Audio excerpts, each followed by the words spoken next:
Hi friends, welcome to my our channel. ఈరోజు మీ ముందుకు ఒక కొత్త వీడియోతో వచ్చాను. అదేంటంటే మద్దునూరు ఆంజనేయ స్వామి టెంపుల్, హనుమాన్ గండి అంటారు, అది సీతారామ ఆంజనేయ స్వామి టెంపుల్ అని అంటారు. అది మనకు దగ్గరలో ధర్మపూర్ నుంచి ఒక 7 కిలోమీటర్ల దూరంలో ఉంటుంది. ధర్మపూర్ నుంచి రాయపట్నం మధ్యలో తిమ్మపురం అనే గ్రామం నుండి లోపలికి వెళ్తే అది వస్తుంది. మనకు వచ్చేది కమాను. ఆ కమాన్ నుంచి లోపలికి వెళ్తున్నాం. చుట్టూ గుట్టలే ఉంటాయి. ఆ గుట్టలంటూ ఆంజనేయ స్వామి స్వయంభంగా వేసిన క్షేత్రం ఇది. చూడండి ఎంత బాగుంటుందో. నేనైతే ఈ వీడియో చాలా ఎండకు తీసిన, చాలా ఇబ్బంది అనిపించింది. విపరీతంగా ఎండాకాలం కాబట్టి చాలా వేడిగా ఉంది. చుట్టూ గుట్టలే ఉంటాయి. ఒకసారి చూడండి ఫ్రెండ్స్. కానీ చెట్లు మాత్రం చాలా ఉన్నాయి. ఎంత చెట్లు ఉన్నా కానీ విపరీతమైన వేడితో మనకైతే చాలా ఇబ్బంది అనిపించేది. నాకు కూడా చూడండి, చాలా చెట్ల వరకు అయితే ఉన్నాయి, కానీ ఎండ మాత్రం బాగుంది. చుట్టుపక్కల గుట్టలు బాగున్నాయి కాబట్టి ఆ బండరాళ్ళతో మనకు కూడా చాలా వేడి అనిపిస్తుంది. చూడండి ఫ్రెండ్స్, మనకు కనిపించేదే స్వామివారి టెంపుల్. ఆంజనేయ స్వామివారి పక్కనే సీతమ్మ రాముల వారి వాళ్ళు కూడా తప్పకుండా ఉంది. చూడండి ఒకసారి మీరు కనబడేది స్వామివారి ఆలయం. చాలా వరకు అయితే వేప చెట్లు అయితే చాలా విపరీతంగా ఉన్నాయి. అది ఒకటి మనకు ప్లస్ పాయింట్. ఎందుకంటే ఈ ఎండాకాలంలో చాలా చల్లటి గాలి వస్తుంది వేప చెట్లతోనే. అది కూడా మీకు తెలుసు.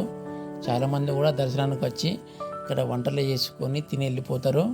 చూడండి ఫ్రెండ్స్, అది గుట్ట మీకు ముంగడ ఉండేది. దాదాపు మూడు సైడ్లో ఈ గుట్టలే ఉంటాయి. ఈ ఎండాకాలం ఏంటంటే ఈ గుట్టలు చాలా ఈడుతూనే ఉంటాయి కాబట్టి చెట్టు ఎంత ఉన్నా కానీ ఉక్కబోస్తుంది. మాకైతే చాలా వేడిగా ఉన్నది ఫ్రెండ్స్. ఇది ఒకటి, ఈ సైడ్ ఒకటి, ఇది కూడా గుట్టనే.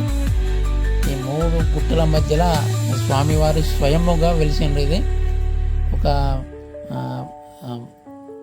పెద్ద బండరాయి మీద వెలిసిన స్వామివారు. చాలా సంవత్సరాల నుంచి ఉంది.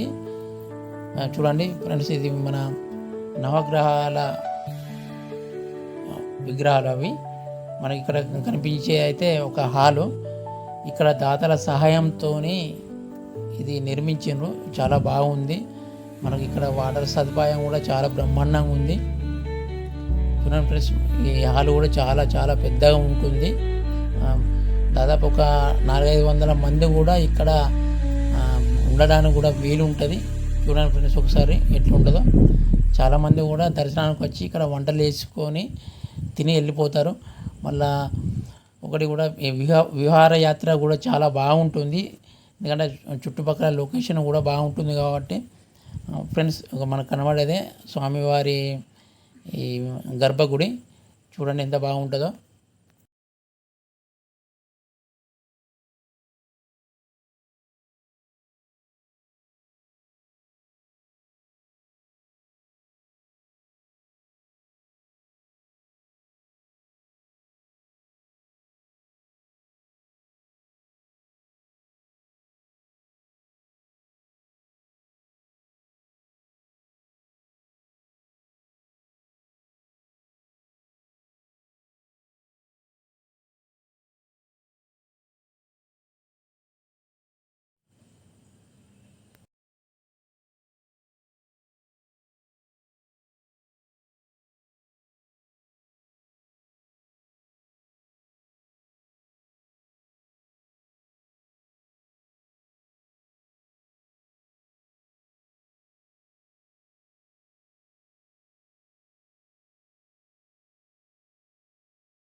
ఫ్రెండ్స్, ఈ వీడియో నేను ఎక్కువ తీయలేకపోయాను. ఈ పాట కూడా మీకు ఇంకొక వీడియో చూస్తాను. దీని చుట్టుపక్కల గుట్టలు చాలా ఉన్నాయి. ఎంత బాగుంటాయో వాటి గురించి కూడా మీకు చెప్పబోతున్నాను. దయచేసి ఈ వీడియోని మీకు నచ్చినట్టయితే షేర్ చేయండి, లైక్ చేయండి, సబ్స్క్రైబ్ మాత్రం చేయడం మర్చిపోకండి.